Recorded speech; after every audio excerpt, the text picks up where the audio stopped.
It has now been a couple of days since the initial discussion between the United States and Ukraine, mediated by Saudi Arabia, regarding a ceasefire in the Russia Ukraine war.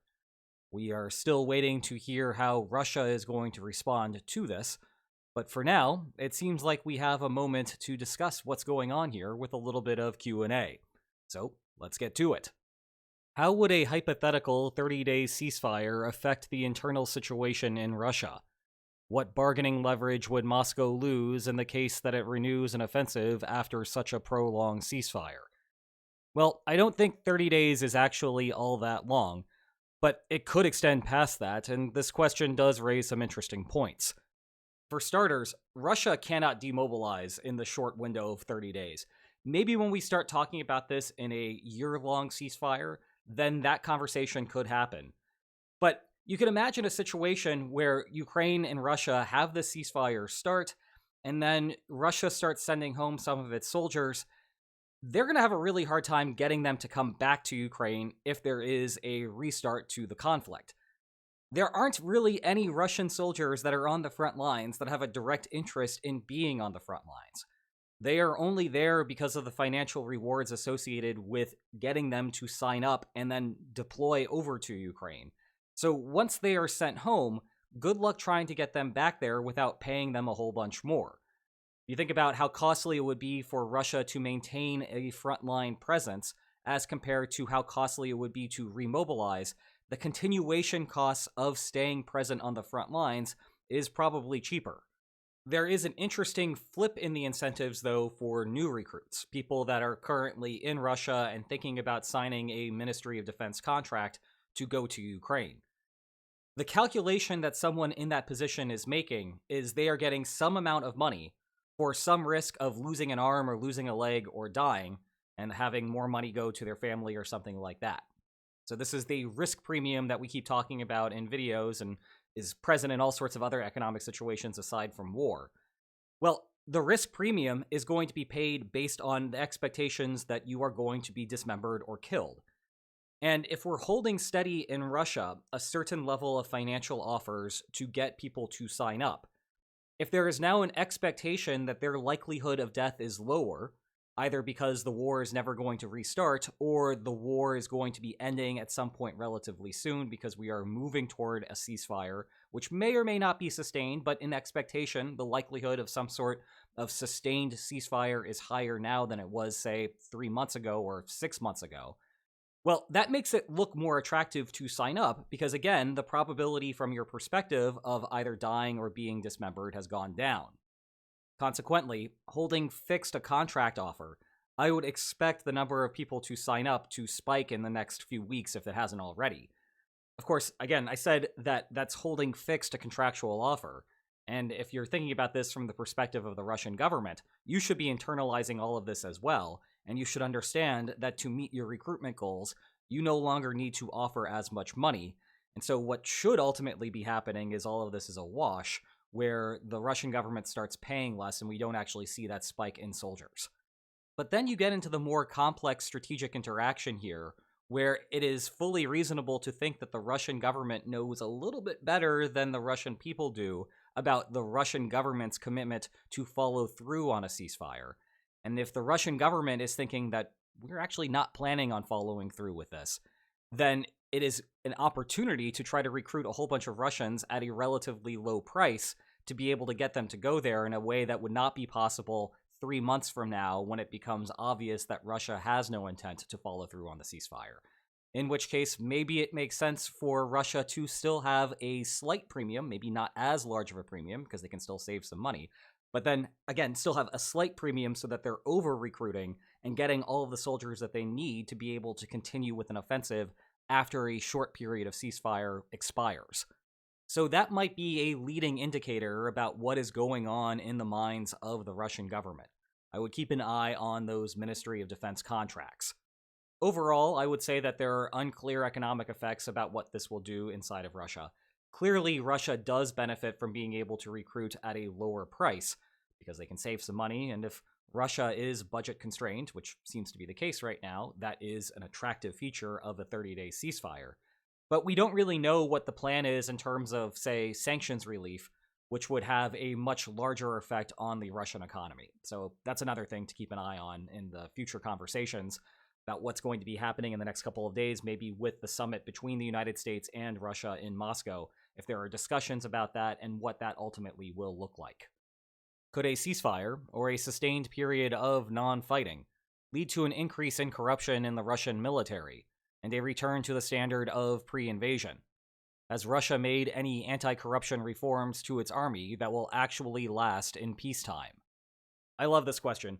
I was actually all ready to go with recording this Q&A episode when I saw this question pop up, and I had to stop what I was doing and add it to the list.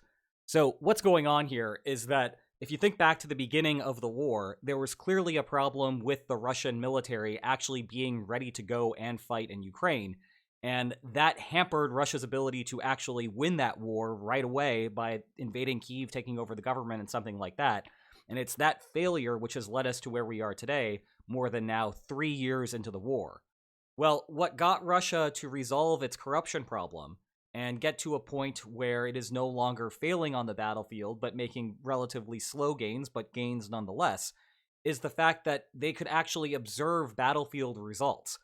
It's one thing to say that, hey, the Russian army is ready to go, and have that be filtered up from lower-level bureaucrats all the way to the top, and actually have those people that are supposed to be fighting do the fighting and see whether they are succeeding or not. See what they are saying about their readiness and capability actually matches what is observed on the battlefield. Obviously, there was a mismatch between the expectations and the realities, and so Russia started making ad hoc reforms to address the problems as they were coming up. The problem, though, is that this isn't a structural fix to the problem. To structurally fix the problem, you have to have a more open regime, and that is at odds with what goes on a day-to-day basis with the Kremlin and trying to keep control over the country more broadly. And that leads to a clear implication here. If you need to observe battlefield results to resolve corruption problems, then the absence of observing battlefield results will reintroduce the same corruption problems that existed before. Now, that being said, I don't think it will be as problematic for Russia in the future if there is a pause that is long and reintroduces all of those corruption problems, because the second-order issue that Russia had was not realizing at all that there were corruption problems and going into a war thinking that everything was going to be fine based on that belief. So if there's going to be, say, a 6-month pause in the conflict and then it restarts, I would anticipate that Russia will be more cautious in how it is implementing battlefield strategy, knowing that there are some corruption problems that have resurfaced and not knowing exactly what those things are, and trying to be a little bit more conservative in how it plots out its battlefield experiences, so it is learning what those corruption problems are that have manifested themselves over that 6-month period, without putting Russia in a position where it is incredibly vulnerable, conditional on those corruption problems being exposed by Ukraine, and Ukraine taking advantage of them. How likely do you believe that European countries will provide tripwire or peacekeeping forces? And how likely would they be to follow through? Would they really participate in a war that they have been so unwilling to deter so far? Do you believe it is likely Ukraine will get the benefit of a nuclear umbrella? Well, we always have one question per Q&A that makes me go on a rant, and this is the one that tripped it. I will have a longer discussion about this upcoming on the main channel. One of the things that is in the queue for eventual publication is something about what it will actually take to have a ceasefire be implemented and what that would look like on the ground in terms of the line of control, manning the line of control, and trying to make sure that there isn't any incentive to restart the conflict. In the short run for now, it does seem like Europe is set on having some sort of force inside of Ukraine. They're not just talking about it, they're actually in active discussions trying to shape what that would look like. So we are at the point where there is some sincerity in what Europe is saying about trying to do this sort of thing. Now, that being said, Europe's ordering on this is completely backward, and it touches on various different points about credibility that we have discussed in previous videos all the time on this channel and on the main channel. Peacekeeping forces are only useful insofar as the other side believes that when push comes to shove, those peacekeeping forces will actually fight back. You can't just put men on the front lines, in the trenches, from another country, call them peacekeepers, and suddenly expect that to have a causal effect in what is going on in the actual war or the restarting of a war. And you can see why Russia would be skeptical that anything would actually be followed through on here. If after 3 years of war, Europe has been very reluctant to send any troops into Ukraine. Now, there's a reason why that they have been unwilling to do that thus far, which is because they don't really want to escalate the war with Russia. They do not want to be involved in a shooting war with Russia. But that is exactly what is asked of a peacekeeper. If you have European peacekeepers there, that is asking for them, if Russia shoots at them, for them to shoot back at Russia. Well, think about this from a signaling perspective. Russia may be unsure about the European credibility of following through with the peacekeeping mission, and in the absence of knowing exactly what is going on inside of the minds of European leaders, the Kremlin is going to look at observable things that Europe has done over the last 3 years to form a belief about that credibility. Okay, if European countries were the types that were dead set on enforcing a peacekeeping mission, then they would also be the types of countries that would proactively send troops inside of Ukraine.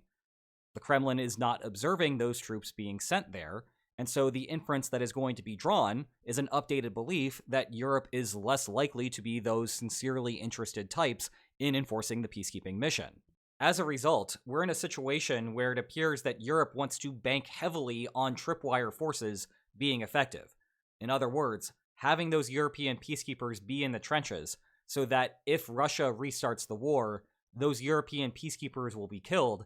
That will cause some sort of outrage inside of Europe and make Europe's threat to enforce the peacekeeping mission afterward credible as a consequence of those dead soldiers, in a way that would not be credible in the absence of those dead soldiers. And you know what? Maybe that will work.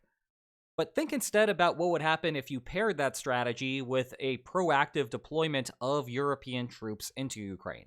And I'm not talking about putting them on the front lines inside of the trenches where they could be shot in the middle of a hot war.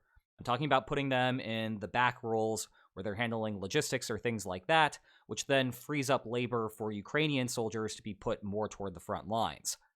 That would enhance the inherent credibility of the European threat, while simultaneously still leaving the last rung of the escalation ladder in the hands of Russia, by not having European troops firing immediately at Russians, but rather waiting for that period of a ceasefire for the Europeans to go in, and at that point, leaving it up to Russia to be the one to actually pull the trigger and start what could eventually amount to a World War III of sorts. So, in general, in these games of chicken, it pays to develop a strategy that takes you up to the edge, but forces the other side to be the one to push everyone over the edge. As for this last point about nuclear weapons, given everything that I've just said about Europe being wishy-washy about commitments to Ukraine already, going to that extra step of having either the United Kingdom or France provide a nuclear umbrella to Ukraine, there's very low likelihood that will be discussed. And if it is something that is ultimately proposed, the actual credibility of that from Russia's perspective is going to be relatively low. The reason being, once again, is that this is a game of chicken. And if Russia is in a situation where it does something that triggers the nuclear umbrella, or is at least supposed to trigger the nuclear umbrella, say firing nuclear weapons at Ukraine, what is supposed to happen next is either France or the United Kingdom fires nuclear weapons at Russia, at which point Russia will fire nuclear weapons at France or the United Kingdom. So, working backward, France and the United Kingdom would not want to be in a situation where they are having nuclear weapons be lobbed at them, and they're not going to be willing to follow through on the nuclear umbrella commitments over Ukraine if that is what it takes, and that is what it would take. And that is why there is very little chance of having anything associated with a nuclear umbrella going on with Ukraine. Will Russia accept a ceasefire or peace if Europe's security commitment becomes a reality? This connects back to the previous question, so let's go through it relatively quickly. Russia says that this is a red line. Of course, there have been many red lines that have been crossed previously from Russia's perspective without Russia doing too much about it, so I would not take much from that statement that this is in fact a red line. Nevertheless, it is a big deal if European troops do show up on Ukrainian soil. That is because if those peacekeepers are credible and they are going to fight back, then that shifts the balance of power in favor of Ukraine and, necessarily, away from Russia. Now, the Kremlin says that if Europe does something like this, then Russia is going to be fighting even harder, because that is completely unacceptable for Europe to be involved in Ukrainian security affairs. And that's hard to believe for a couple of reasons. One, Russia is already trying really, really hard in Ukraine, and it's unclear exactly what Russia is going to do to escalate even further, short of firing nuclear weapons at European countries, but that's a bad idea for Russia for other reasons that we've covered just a moment ago. The other half of it is that if European troops are in Ukraine and are credible peacekeeping forces that will respond and fight back if Russia tries to fight them, well, this is just making the problem more difficult for Russia. So you have Russia already struggling to solve a difficult problem, the problem becomes even harder for Russia, and somehow Russia is going to work even harder to resolve all of those problems. That is a lot of logical leaps. However, and this goes back to the previous question's point about Europe being slow to respond with adequate or strong countermeasures inside of Ukraine, Europe has set up a system here where they have ceded the initiative to Russia. Remember, the European plan is we will wait for a ceasefire to happen, and then once that ceasefire happens, we will then send the troops into the front lines to be staged there as peacekeepers. Well, that means that Russia can forever deny European entry into Ukraine by simply continuing to fight the war. That is the incentive structure that Europe has created here. And I think there is an interesting parallel here to the problem that comes along with the NATO membership action plan, which requires potential entrants into NATO to have resolved all of their territorial disputes before being able to join. There are reasons for that and for why Europe wants to have a ceasefire before Europe enters Ukraine, but it does create perverse incentives for the rival here, in this case Russia. Is there an incentive for both sides to use as much spare capacity as possible now, such as manpower, missiles, and drones, to get as much land and tactically important high ground as possible before a ceasefire? Yes, absolutely. When faced with supply constraint issues, if you're doing it right, you will never actually run out of the good.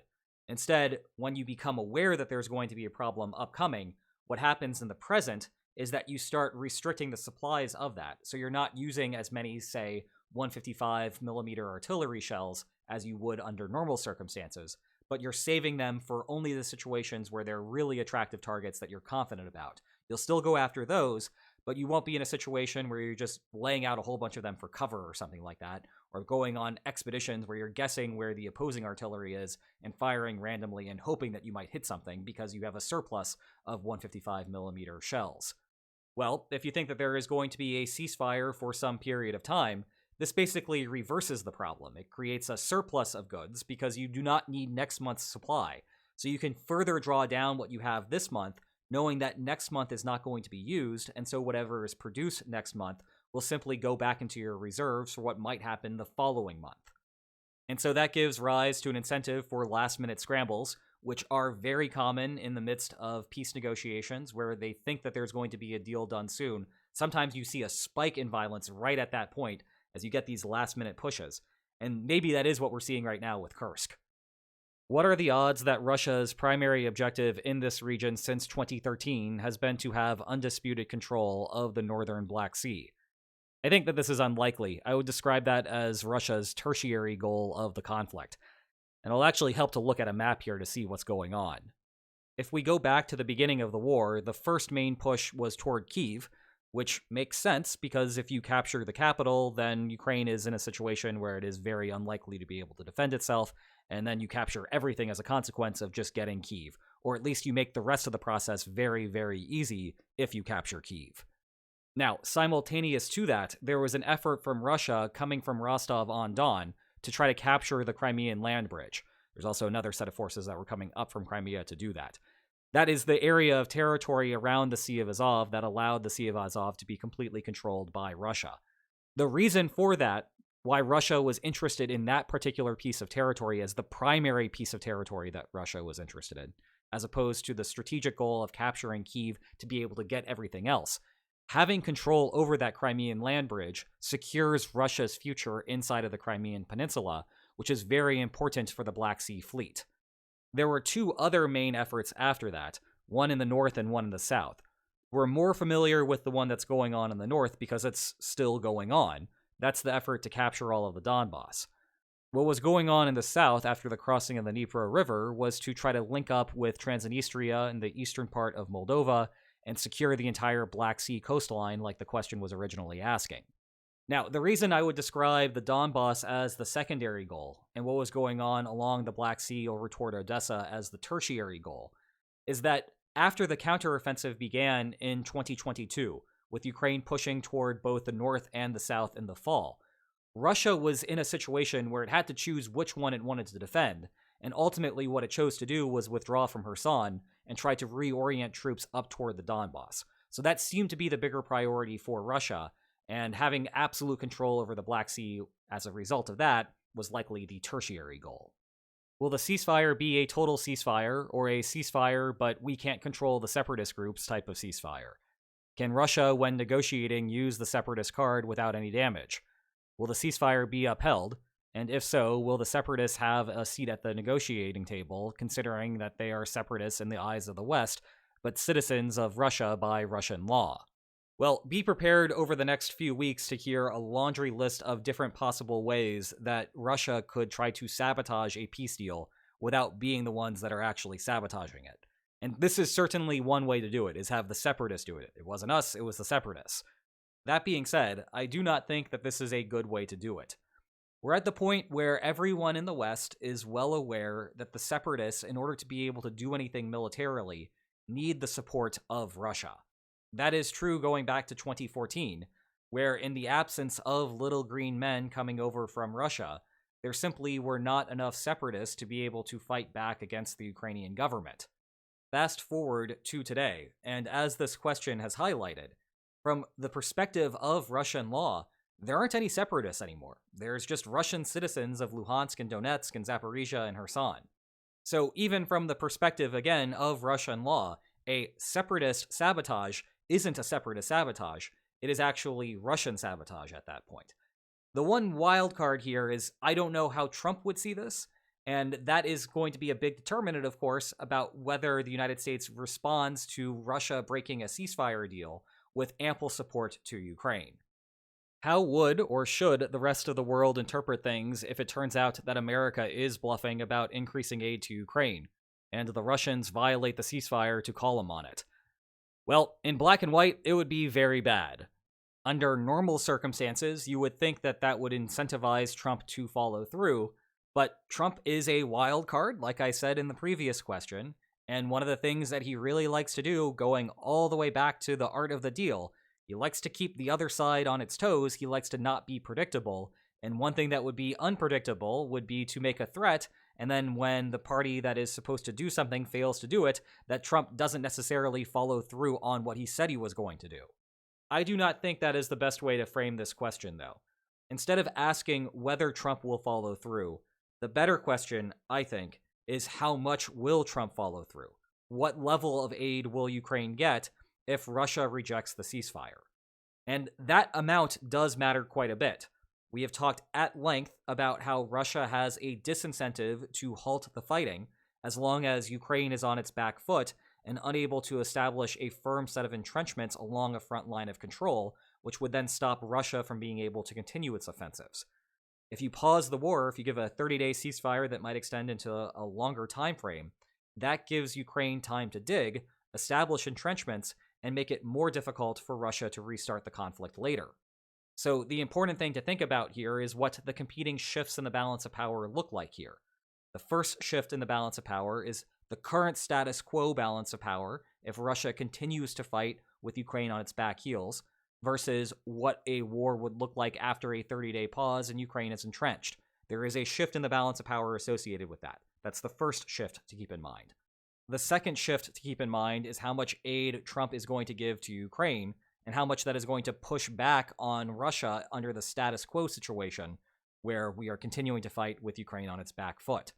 If it's the case that that shift is relatively small because the amount by which Trump will aid Ukraine if Russia rejects the ceasefire, if that's small, then Russia has no incentive to follow through on the ceasefire. Russia is going to accept that Ukraine gets additional aid and just think of it as the price that needs to be paid to keep Ukraine on its back foot. So, as you can see, there are a lot of complicated incentives at play here, and it is going to be the mystery that the world is going to wonder about depending upon what happens in the next few days. Do you think it's possible that a falling out with Ukraine before the ceasefire proposal was a planned affair? This referring to the Oval Office meltdown from a couple of Fridays ago. Sure, it's possible, but the online discussion that I've seen about this is mostly just uninformed speculation. So let me refute a couple of points that I often see cited as evidence for why this was a setup, and then offer an alternative narrative to explain what actually happened there. Okay, first up is the timing here. In the setup discussion, there is a framing that the three of them sat down in the Oval Office, and then Vance immediately went on the attack against Zelensky, and then Trump immediately followed it up with another attack against Zelensky. Well, that's not true. There was about 50 minutes of conversation in the Oval Office, and what we tended to see was just the last 10 minutes because, as Trump said, it was the last 10 minutes that made for good television. Indeed, the first 40 minutes were relatively normal. I would not describe the atmosphere as being as festive as the fall of the Berlin Wall or anything like that. Maybe there were some underlying tensions there, but of course we knew that already going into the meeting the previous week. There had been tensions between the two, so that wasn't anything new. But there were 40 minutes of relatively cordial conversation. If this were a setup and you really wanted to drive home the point, you wouldn't have 40 minutes of normal conversation and then veer off into the meltdown that we observed in the last 10 minutes. Then there's also this argument that obviously it was a setup because there's no reason for JD Vance to be there other than to be Trump's attack dog. And I think that is just missing out on the point that JD Vance is the vice president of the United States, and if he doesn't have anything else to do or anywhere else to be in that particular meeting time, he is going to be there because he is the vice president of the United States. And if you want to have continuity of government, which probably is not a bad idea given how old Donald Trump is, you probably want the vice president to be at those meetings. So he wasn't just randomly showing up to this meeting. And if you don't believe me, I came with the receipts. Earlier in that same week, the United States met with the British Prime Minister and the French President. If you look at the very right of that top photo, you can kind of see JD Vance's face there. He was at that meeting, and he was also at that meeting with France.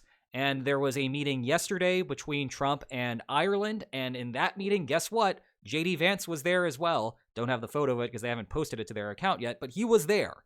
Because of course he was there. He's the vice president. And if you think about what the meeting was actually intended to do, Trump likes deals. Trump would have liked nothing more, I think, to be able to come out of that deal saying, I have a minerals rights agreement with Ukraine. This is something that I was able to sign and only I was able to sign. Joe Biden had 4 years to sign something similar. He never did. He had 3 years to make progress on the war. He didn't make any progress. I'm making progress. That's the type of thing that Donald Trump really likes to do, and the Oval Office meltdown prevented him from doing it.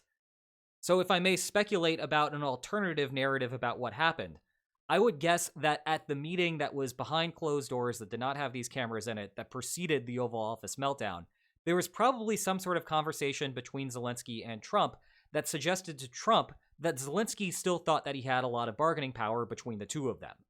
Trump was probably annoyed by that, but he wanted to keep the meeting progressing because he wanted to be, at the end of the day, able to hold up that piece of paper and again say, I am the one that got the deal done. However, then you have the Oval Office meeting, and over the first 40 minutes, you don't have too much of anything going on, but then you get a relatively rapid exponential increase in the problems as Trump is starting to feel that Zelensky has some perception that he's still in control, and in this public setting, Trump wants to be the one that makes it publicly known that he is the one that is in control, he is the one that has the cards, and he needs to have Ukraine and Zelensky acknowledge that they do not have the cards, and that they need the United States for any of this to work out. Does the lack of a big statement about mineral rights coming from the summit mean that Washington overplayed its hand? I don't think so, and going back to the previous question, I think there are really two things that are happening here. One is that there wasn't really all that much in the deal in the first place, and Trump wants to be the one to announce it himself. He wants to be the one that holds up the paper that says, I got the signature done. And you can't have that with Marco Rubio in Saudi Arabia with the Ukrainian delegation. He needs to have Zelensky come back to Washington for that purpose later. And so I think what we're seeing here is just a delay until, again, Trump is the one that can pick up the piece of paper himself and say, I am the one that got this done. If the ceasefire gives time for Ukraine to dig in and Russia to rearm, wouldn't that be a -1 + 1 = 0, a zero-sum game? Well, that assumes that the rates of recovery are relatively similar for both parties. If that is the case, then yeah, it does perfectly balance out. But the big mystery, of course, for all of us is which one actually is the dominant effect. But for now, the default assumption should be that Ukraine is going to benefit more from this. It is Ukraine right now that is struggling to hold a front line. You have large inroads being made inside of Kursk right now by Russia. You have smaller inroads that are being made on the Eastern Front that have gone down over time as compared to a few months ago, although it's not clear whether that is because of some underlying problem that Russia is having or if it's just the weather that's causing a slowdown. And now that we're about to transition into spring and maybe even a drier season after that, that Russia will just go back to taking the same level of territory as before.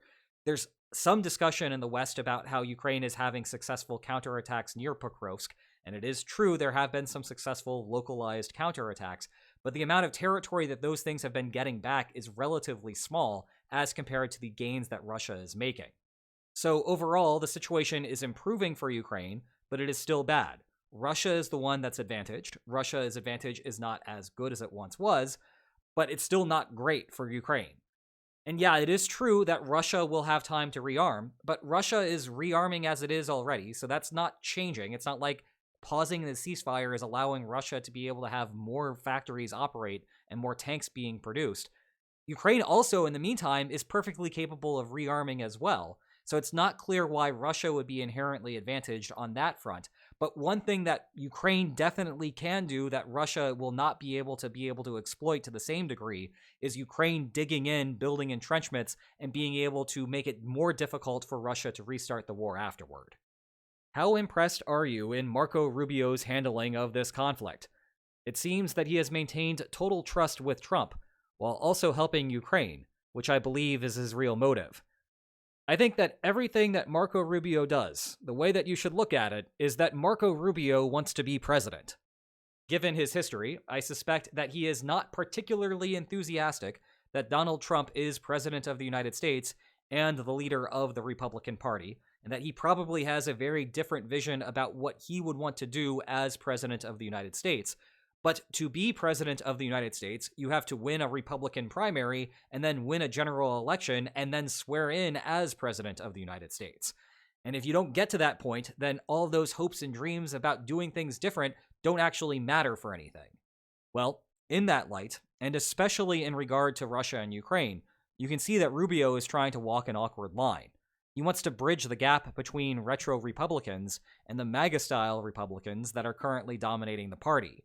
And to me, one interesting thing to watch is the dichotomy that you see in official posts on, say, the State Department Twitter account or Marco Rubio's Twitter account versus some of the nuance that you hear in what he says at press conferences that might follow a summit like this one.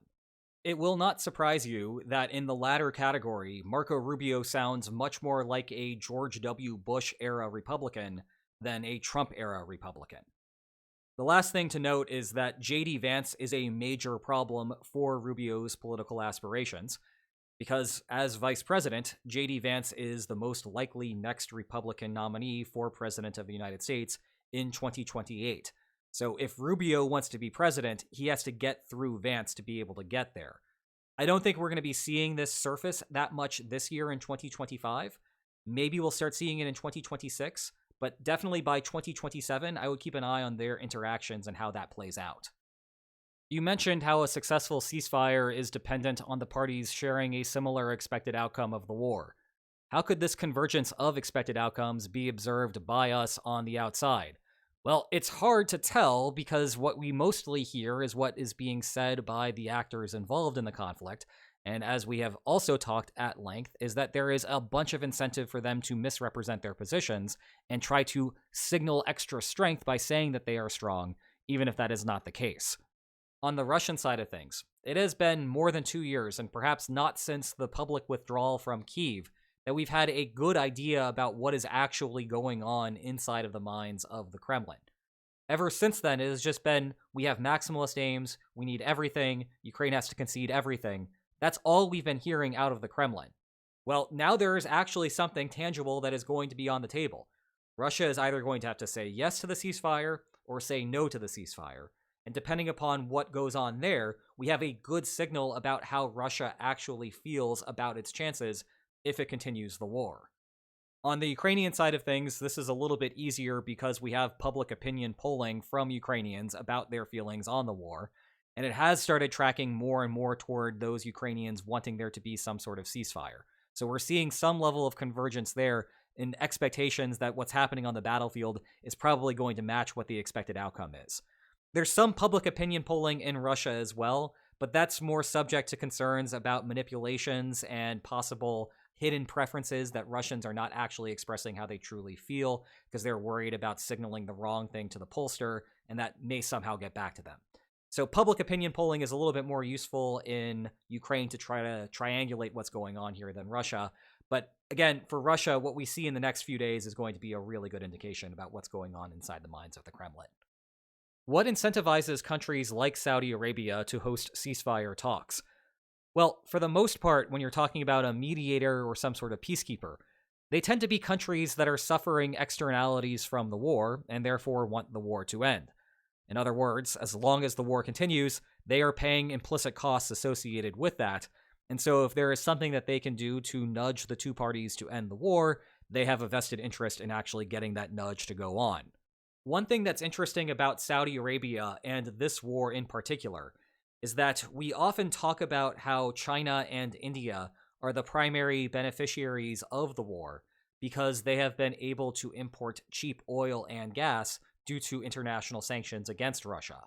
Well, those same sanctions that are making oil cheap for India and China are making oil more expensive for everyone else worldwide, and that is something that Saudi Arabia, as a major oil exporter, directly benefits from. So in some ways, it's in Saudi Arabia's economic interests to keep the war ongoing.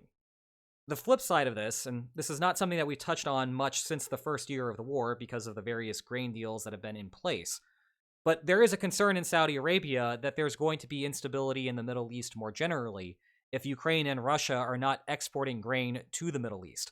Because if they're not eating in the Middle East, that is going to cause all sorts of problems with governance in the Middle East. And Saudi Arabia would be very concerned if, for example, there was some sort of uprising within its country.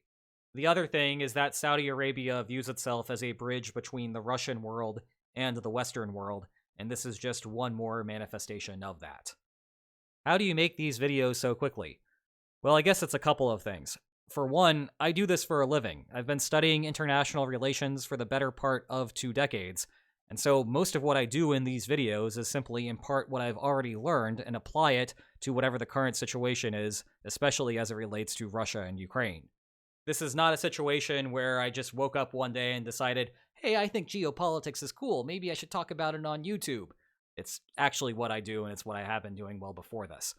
The other half of it is that we're now 3 years into this war, and so I have 3 years of video production experience that I did not have before, which means that in a situation like something is happening right now, I can relatively quickly make a video in a way that I was unable to do at the start of this.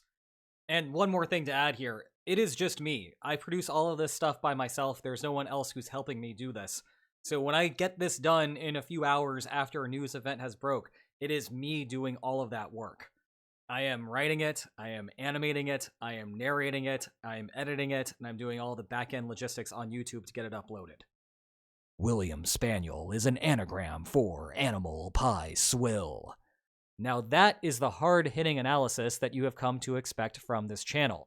And if you enjoy truth bombs such as that, then please like, share, and subscribe, and I will see you next time. Take care.